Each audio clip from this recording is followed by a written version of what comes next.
What if your money was no longer yours? What if it was no longer anonymous? The era of cash is ending. A silent revolution is here. Central Bank Digital Currencies. Money that can be programmed, controlled, and deleted. It's a geopolitical weapon to bypass the old order, shatter the dollar's empire, and start a new financial world war. Beyond Bitcoin, the central bank's silent revolution. A special ATM deep dive. Watch now. They report the chaos. We reveal the agenda. Good evening and welcome to ATM. Take a look at the money in your wallet. That paper note, that metal coin. It's simple, it's physical, and most importantly, it's anonymous. What you buy with it is your secret.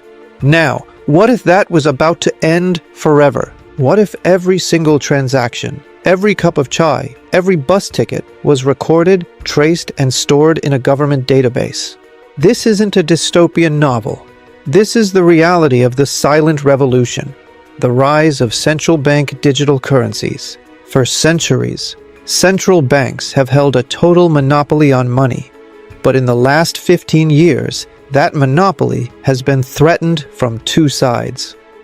First, by private cryptocurrencies like Bitcoin, decentralized, anarchic, and outside of anyone's control. Second, and perhaps more terrifying for governments, by private stablecoins like Tether or USDC run by corporations.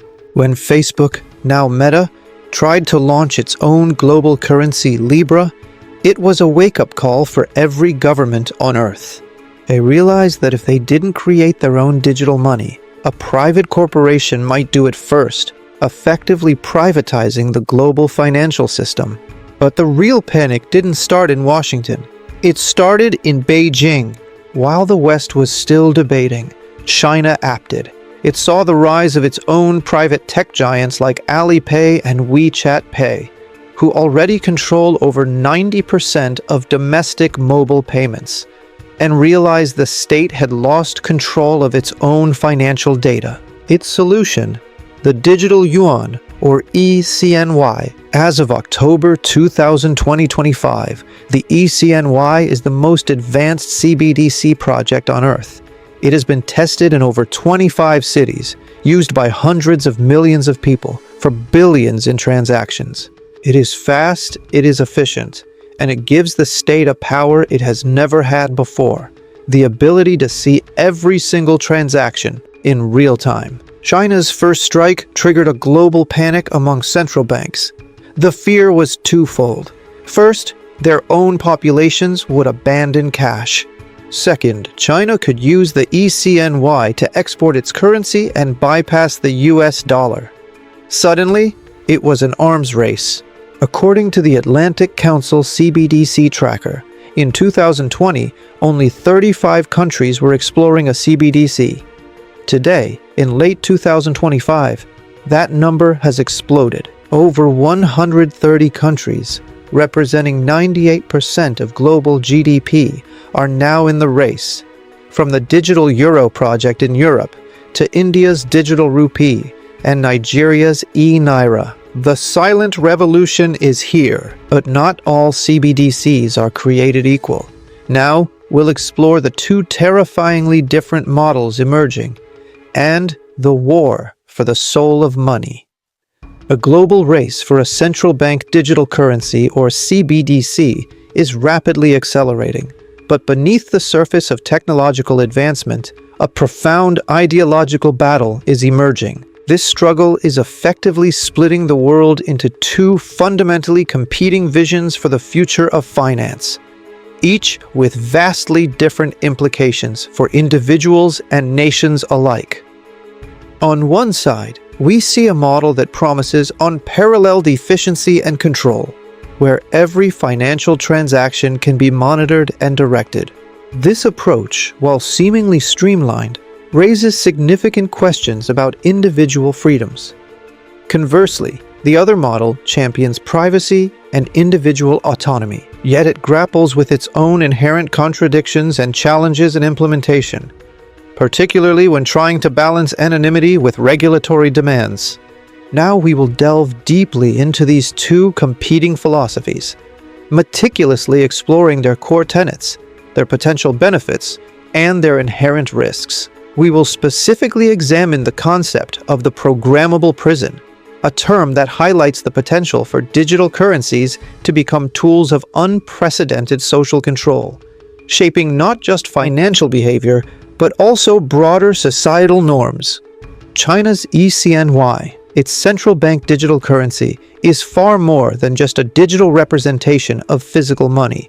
It is fundamentally programmable money. This concept is so revolutionary and profound that its full implications are often difficult to grasp, as it redefines the very nature of currency and its potential uses. Through the e-CNY, the state, acting through its central bank, gains the unprecedented ability to issue currency with embedded rules and conditions. For instance, imagine stimulus money designed to boost the economy that automatically expires if not spent within a specific time frame, perhaps 30 days, thereby forcing immediate spending and preventing hoarding. This level of control allows for precise economic interventions. Furthermore, this programmable money could be restricted to specific types of purchases. Envision a scenario where your digital currency is only valid for approved items, such as essential groceries or public transportation, but is instantly declined if you attempt to use it for activities deemed undesirable by the state, like funding protests or accessing anti-government media. Transactions could be instantly declined based on these embedded rules, creating a highly controlled financial environment. This advanced technology, when seamlessly linked to China's already pervasive and all-encompassing social credit system, creates the chilling potential for the most complete and sophisticated tool of social control ever conceived in human history. It moves beyond mere surveillance to active behavioral modification through financial means. In this system, every single transaction becomes fully traceable, leaving no financial activity unrecorded or unmonitored. Moreover, every bit of an individual's wealth becomes programmable, meaning its use can be dictated and restricted by external authorities. This creates a digital panopticon, a pervasive surveillance state where financial dissent, or any form of financial activity outside approved parameters, becomes virtually impossible to execute. In stark contrast to China's model, the West, particularly led by the European Central Bank, views the Chinese approach with significant apprehension and concern. Consequently, their digital euro project is being meticulously designed with a foundational emphasis on privacy, aiming to protect individual financial autonomy. The widespread public fear of pervasive government surveillance and the potential for financial tracking creates an almost impossible dilemma for financial regulators in the West. They are tasked with designing a digital currency that respects individual privacy while simultaneously meeting the stringent requirements for combating illicit activities like money laundering and terrorist financing, a balance that is incredibly difficult to achieve. ECB President Christine Lagarde has publicly affirmed, stating, "A digital euro would be a guarantee of privacy."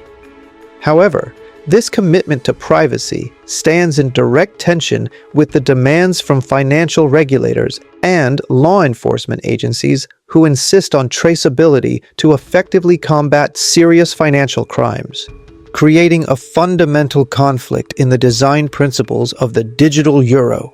The core question remains: how can one engineer a digital currency that offers the same level of anonymity and untraceability as physical cash, thereby protecting individual privacy, while simultaneously incorporating the necessary mechanisms for traceability to effectively prevent and prosecute serious financial crimes such as money laundering and terrorist financing?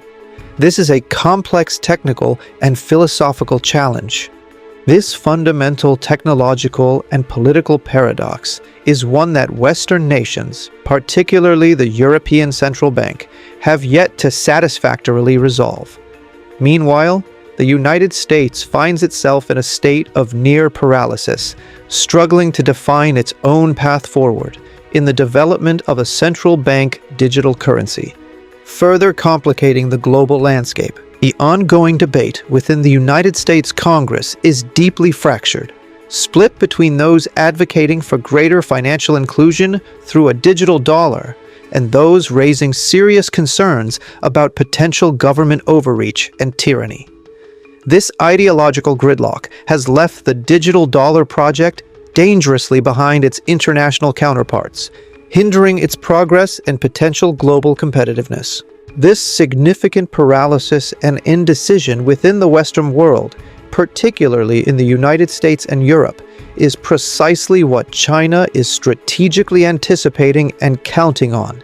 While these nations deliberate, China is aggressively moving forward, actively signing up other nations to adopt its digital currency standards and infrastructure, thereby expanding its financial influence globally.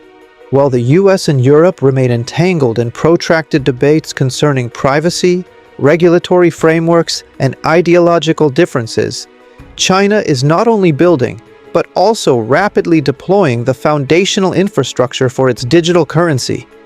This makes the e-CNY not merely a domestic financial tool for internal control, but a powerful geopolitical instrument designed to reshape global financial systems and alliances. This unfolding scenario represents the new financial battleground of the 21st century, a critical race to establish and build the foundational rails for the future of global money and commerce. The nation that successfully sets these standards and infrastructure will wield immense power and influence over the international financial landscape for decades to come. And as things stand today, the West is demonstrably losing ground in this crucial race. Next, we will delve deeper into the ultimate and far-reaching consequences of this disparity, exploring the potential for a great financial fracture and the eventual end of the US dollar's long-standing global empire, ushering in a new era of financial power dynamics. We've seen the two models, China's surveillance-based e-CNY and the West's slow, privacy-focused debate. This isn't just a tech race. It's a direct confrontation for the future of global power. It's the de-dollarization war. Gone digital. This is the great financial fracture. The dollar's ultimate weapon has always been SWIFT, the global messaging system that gives the US a chokehold on international finance. CBDCs are the perfect bypass. China, along with partners like the UAE, Hong Kong, and Thailand, has been aggressively testing Project M-Bridge. This project allows multiple central banks to settle cross-border trade directly, using their own digital currencies in seconds, not days. This isn't a theory. Successful large-scale pilots were completed in 2024. This is the new plumbing. For nations under US sanctions, like Russia or Iran, this is a golden lifeline. For nations in the BRICS Plus bloc, it's the key to freedom from the dollar. This new plumbing is creating a fractured financial world.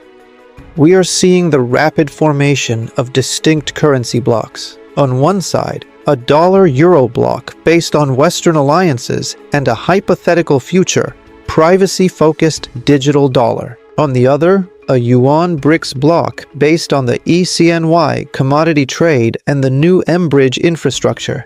And in the middle are the kingmakers, the nations of the global south. They will be forced to choose an ecosystem. Do they align with the West's promise of privacy and rule of law? Or do they align with China's offer of fast infrastructure and no-strings-attached financing, even if it comes with the price of surveillance? But let's bring this home. What does this mean for you in this new world? Your money will never be the same. The end of physical cash, which is now accelerating, means the end of financial anonymity. Every transaction you make, whether in a digital dollar or a digital yuan, will create a permanent traceable record. We are at a crossroads. This silent revolution offers efficiency and inclusion, but at the potential cost of our privacy and freedom. What do you think?